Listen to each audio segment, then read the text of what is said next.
another video of Economics on your Tips। So भाई और बहनों, आप सभी का बहुत बहुत स्वागत है इकोनॉमिक्स ऑन टिप्स की अगली वीडियो के अंदर। आज हम बात करने वाले हैं इंडियन इकोनॉमी 1950-1990 पार्ट नंबर 3, यानी कि इससे पहले 2 पार्ट हमने पढ़ लिए। Indian economic development chapter number 2 term 1 से रिलेटेड हम लोग यहां पर पढ़ाई कर रहे हैं। तो चलिए 40/40 के लिए हो जाते हैं बिल्कुल तैयार। तैयारी आगे बढ़ाने से पहले एक छोटी सी जानकारी अब आप लोगों को देते हैं। बालकों, आप सभी के प्रेम से हम लोग इस चैनल को बहुत बड़ा कर चुके हैं।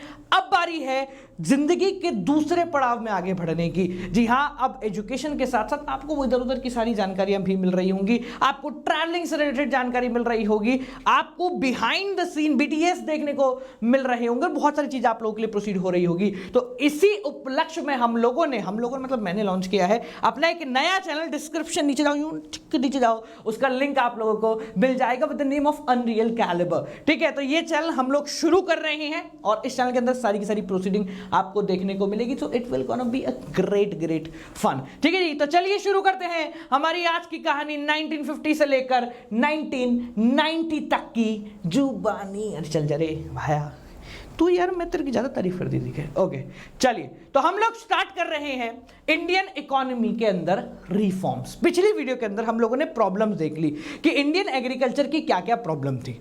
हमारे यहाँ पर छोटे छोटे से लैंड थे, ओनरशिप बहुत अजीबोगरीब थी, स्कैटर्ड लैंड थे, बेचने को कोई जगह नहीं थी, खरीदने को कोई स्पेसिफिक एरिया नहीं था, फार्मर जो है अपनी क्रॉप कहाँ ले जाके बेचे इसके लिए कोई मार्केट अवेलेबल नहीं था, फाइनेंस लेने के लिए पैसा अवेलेबल, ये सारी की सारी प्रॉब्लम जो है दिख रही थी। अब भारत की सरकार ने क्या किया, इन सभी प्रॉब्लम को सुधारना शुरू करा।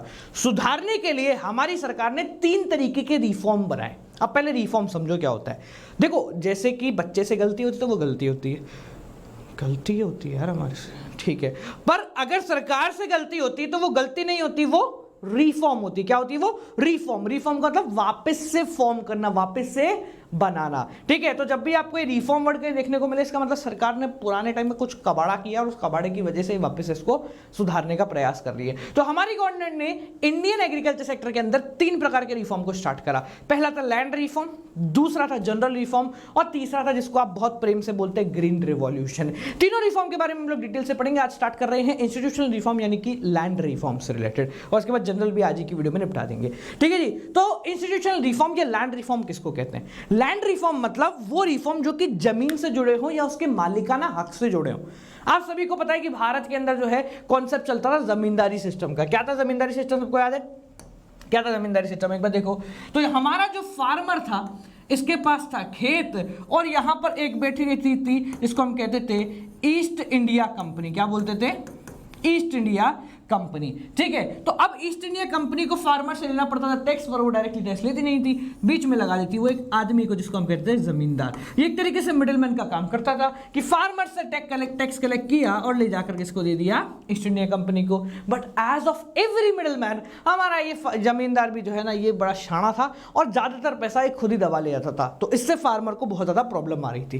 पर जैसे ही हम लोग आजाद हुए, हमारी सरकार ने सोचा सबसे पहले तो इस चीज को हटा दो। तो हमारी सरकार ने सबसे पहला स्टेप लिया, वो था अबॉलिशन ऑफ इंटरमीडिएरीज। सरकार ने सबसे पहले इंटरमीडिएरीज को यानी कि तुम्हारे जमींदार के कॉन्सेप्ट को पूरी तरीके से गायब कर दिया। बोला जमींदार लगेंगे ही नहीं, बोला साम दाम दंड में तेरी जमीन है तू ही रख और भाड़ में जानते जमींदारों को। ठीक है, तो अब यहां पर जो फार्मर था वो direct in contact with the government हो गया था। तो जो भी टैक्स स्लैब सिलेक्ट किया जा रहा था उसी टैक्स स्लैब के ऊपर पेमेंट करनी होती थी। अब क्योंकि सरकार भी अपनी है और फार्मर भी अपना है, तो सरकार फार्मर को बहुत सारी रियायतें देती थी, छूट देती थी, इसको हम सब्सिडी के नाम से जानते या पहचानते हैं। ठीक है जी, तो सबसे पहला काम क्या किया? Abolition of intermediaries. इसके पीछे का आइडिया क्या था? The basic idea behind this step was the ownership of land would give direct incentive to the actual tillers so that they could make improvement। अब डायरेक्टली अगर फार्मरों के पास मालिकाना हक होगा तो वो इजीली, हाँ भाई हमारे चौड़ में जा सकते हैं ना, मेरी जमीन है, मैं उसमें पूरी तरीके से बढ़िया काम करूंगा। होता है ना, गाड़ी किसी और की है तो रगड़, है ना, ऐसा होता है हमारे साथ, बहुत होता है। मतलब मेरे को समझ में नहीं आया आज तक, अगर आप किसी दोस्त की गाड़ी ले जाओ या कोई दोस्त आपकी गाड़ी ले जाए, भाई साहब वापस आके एक ही बात होती है, यार इसकी सर्विसिंग करा ले।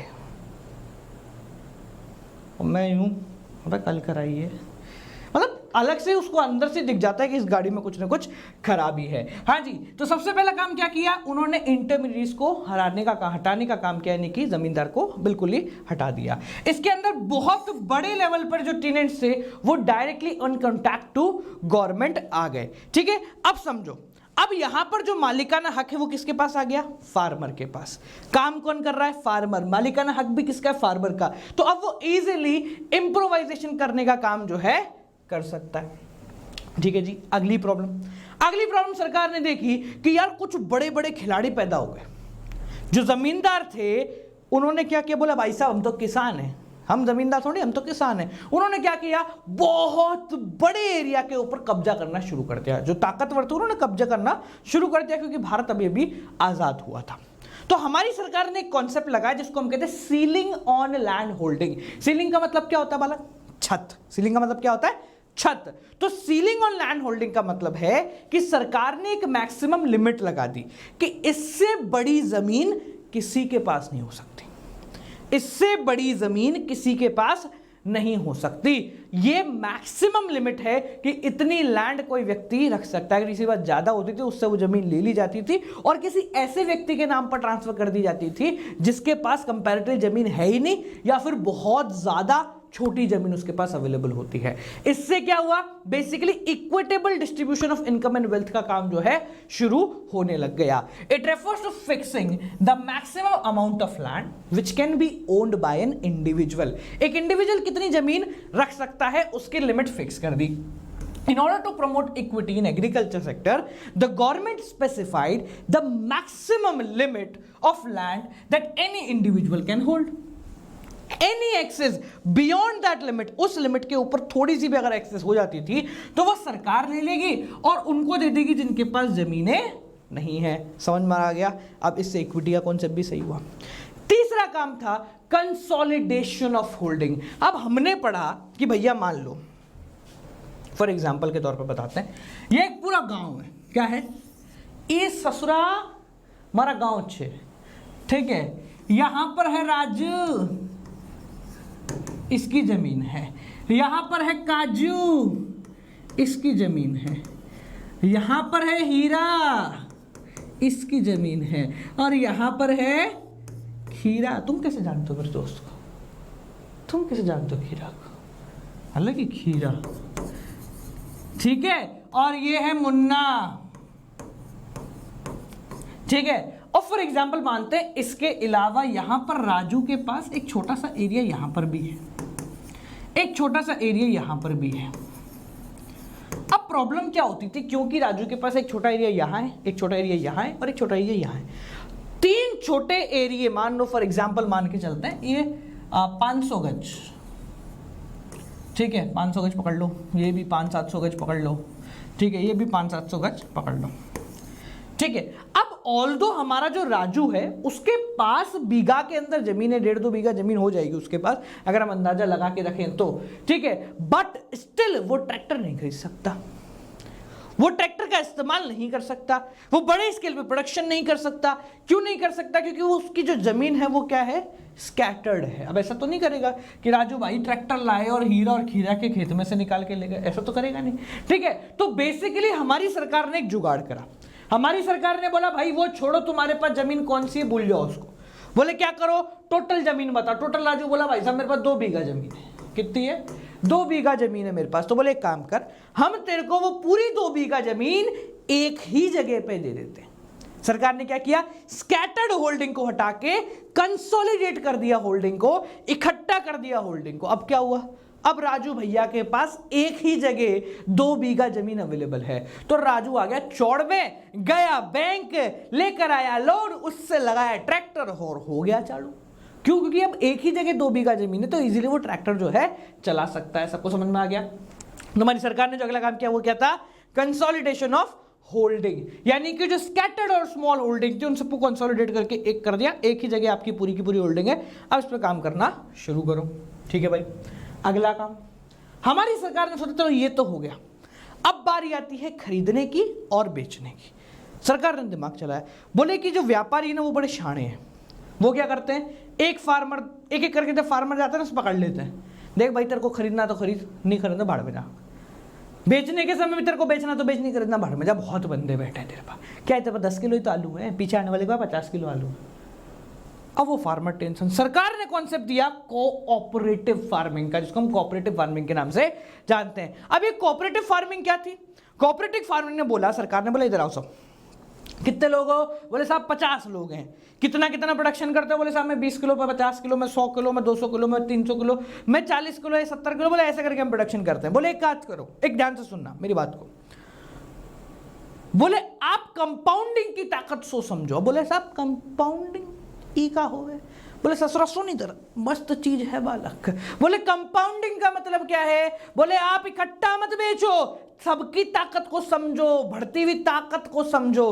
तो यहां पर सरकार ने क्या बोला? आप इकट्ठे हो जाओ, सब इकट्ठे हो जाओ। इकट्ठे हो गए, अब कितना माल बेचना है तुम्हें? बोले साहब अब हमको 8000 किलो गेहूं बेचने हैं। बोले अब जाओ बाजार में, और सब मत जाओ, 2 जने जाओ बस। तुम सबको पता है कि तुम्हारा हिस्सा किसी का 5% का हिस्सा है, किसी का 2% का हिस्सा है, किसी का 1% का हिस्सा है, किसी का 3% का हिस्सा। बोले सबको अपने अपने हिस्से पता है। अब जाएगा कोई 2 बंदा बाजार में और बेच के आएगा 8000 किलो गेहूं। अब जो व्यक्ति 8000 किलो गेहूं लेकर आया है ना, वो अलग से ही चौड़ में जाता, भाई खरीदने तेरे को? पहले तो सामने वाला पूछा तेरे को बेचने, अब बोले तेरे को खरीदने क्या है? अरे खरीद वरना दूसरे के पास जाएगा, साला इतना बड़ा स्टॉक तेरे को कहीं और नहीं मिलेगा बाजार में।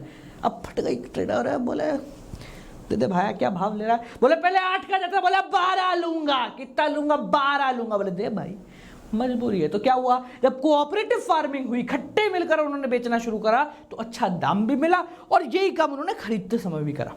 बोले बीज लेने जाते हो? बोले 1 पैकेट 2 पैकेट कितना ही डिस्काउंट ले लोगे? उसको बोले 2000 पैकेट बीज चाहिए। बोले अरे भाई ले ले, सस्ते में ले जा। तो बोले इकट्ठा खरीदो, इकट्ठा बेचो, फायदा दोनों तरफ से होने लग जाएगा। समझ में आ गया? तो ये हमारी सरकार ने किया काम जमीन के लेकर।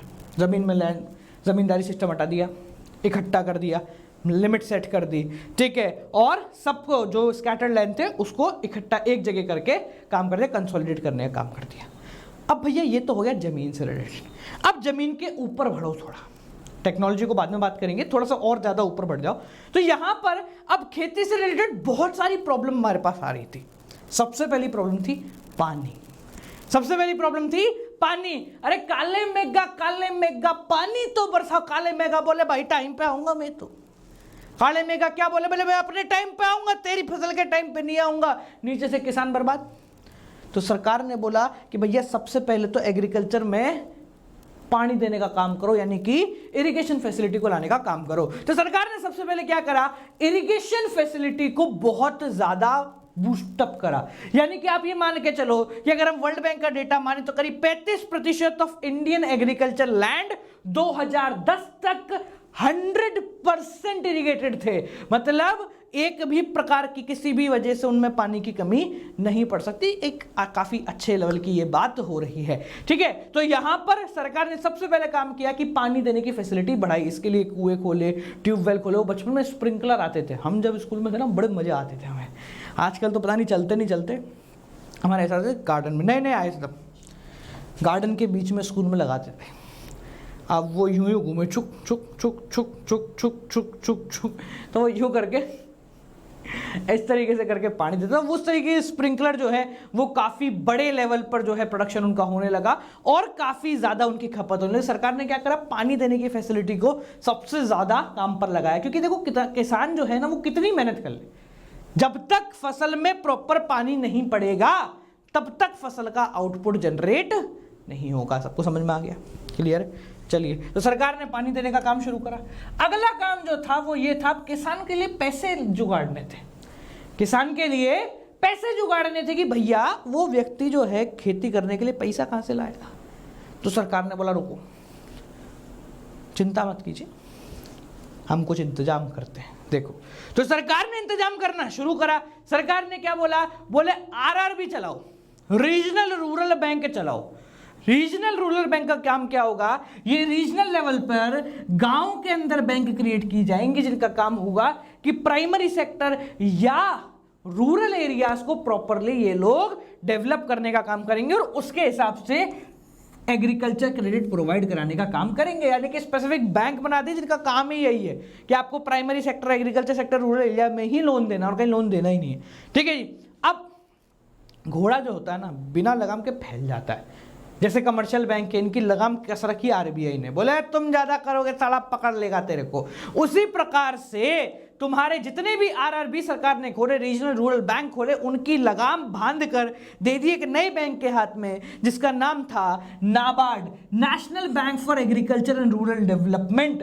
यानी कि ये पिताजी है हर आरआरबी का। ये क्या है? Is the father, is an apex bank in agriculture and rural development. गांव के विकास करने के लिए, एग्रीकल्चर के विकास करने के लिए नाबार्ड जो है वो आपका एपेक्स बैंक है, यानी कि सबसे बड़ा बैंक है। ये सेटअप किया गया है 1982 के अंदर। आया हो तो सबको दिख रहा है, बिल्कुल शानदार दिख रहा है। 1982 के अंदर नाबार्ड का गठन हुआ और इसका काम बस एक था कि रूरल या एग्रीकल्चर डेवलपमेंट करना है। इसके अंदर सारे के सारे आरआरबी आते हैं। अब भैया ये भी हो गया, खरीदवा भी दिया, जुगाड़ भी कर दिया लोन का। अब बात आती बेचने की। तो अब किसान एक चीज से परेशान था कि भैया बेचे कैसे, क्योंकि हमारा किसान सेल्समैन तो था नहीं। हमारे किसान को तो सिर्फ और सिर्फ आता था खेती करना, बेचना कोई आवे बाय को। अब बेचने के लिए जब वो बाजार में जाता तो सारे के सारे भूखे शेर की तरह यूं आया, अरे आया रे आया, इसको लोन दिया था, रगड़ो इसको। अब गड़बड़, सरकार ने सोचा ऐसा कुछ नहीं चलेगा, तो सरकार ने चालू की एमएसपी, यानी कि मिनिमम सपोर्ट प्राइस। हमारी सरकार ने एक मिनिमम प्राइस सेट कर दिया। भाई 100 किलो आलू के मान लो 300 रुपए, ये सरकार ने फिक्स कर दिया। क्या? एग्जाम्पल के तौर पर बता रहा हूं, 100 kg आलू पोटैटो, 100 kg पोटैटो कितने का? बोले 300 किलो का। कितने का बालक? 300 रुपये का। किलो कहां से आ गया? 300 रुपये, यानी कि 3 रुपीज पर केजी आपका आलू बिक रहा है। अब सरकार ने ये एमएसपी सेट कर दी कि भाई सरकार 3 रुपए किलो के हिसाब से आपके आलू लेने को तैयार है। अब जो हमारा किसान होता था वो बाजार में जाने को फ्री था, वो जाता आराम से, बोले लाओ भाई लाओ आलू है हमारे पास, कौन खरीदेगा? बड़े बड़े व्यापारियों के बाजार, कौन खरीदेगा? व्यापारी बोले मैं खरीदूंगा, बोले रेट बता, बोले 2.5 रुपए, चल भाग। बोला 2.5 रुपए, बोले भाग। बोले क्यों? बोले सरकार 3 में खरीदी है, तू ज्यादा है तो बोल।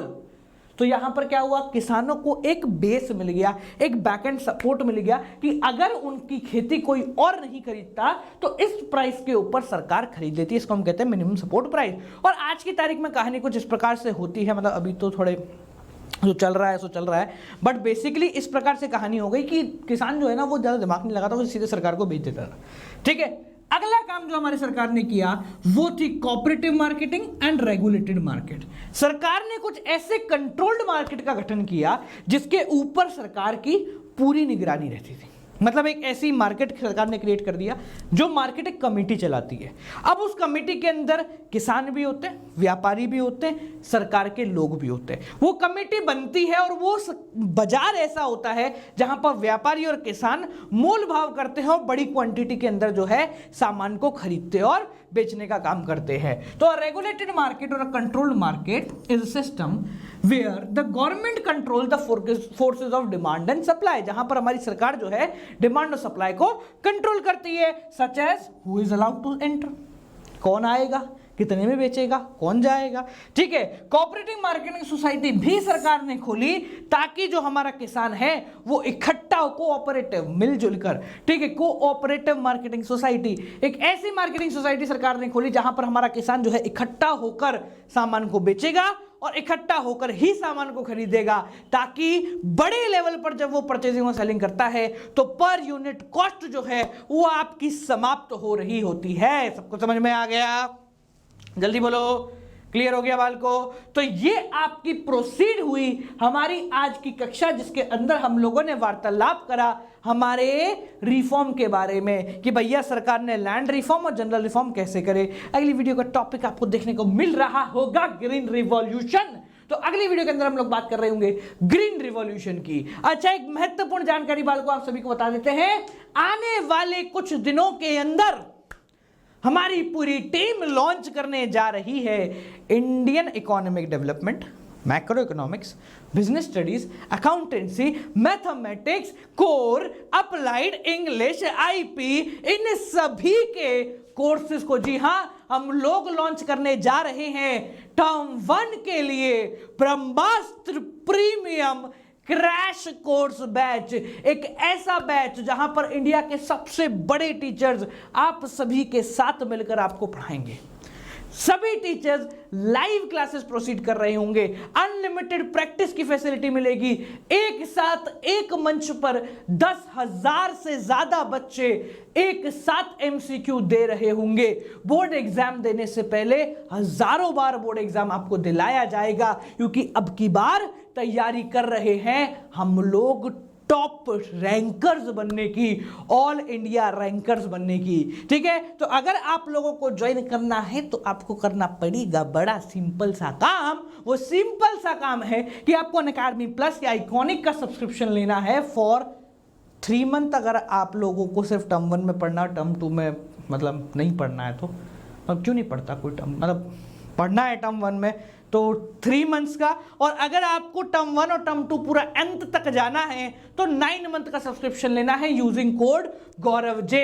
और जो प्राइसिंग पड़ रही होगी वो ऐसी है जो कि भारत के हर गरीब से गरीब व्यक्ति के लिए अफोर्डेबल है। वो प्राइसिंग होती है करीब 1800 रुपए पर सब्जेक्ट। जी हाँ, हम यहाँ पर 6 सब्जेक्ट आपको प्रोवाइड करा रहे हैं, तो उसकी कंपैरेटिवली आप लोग प्राइस अज्यूम कर सकते हैं। ठीक है, अगर आप 3 महीने का लेते हो तो वो 1100 पड़ती है, और मतलब उसके बाद वापस से टर्म 2 में आओगे तो 1100 और 1800 मिलकर वो 3000 समथिंग पड़ जाएगी।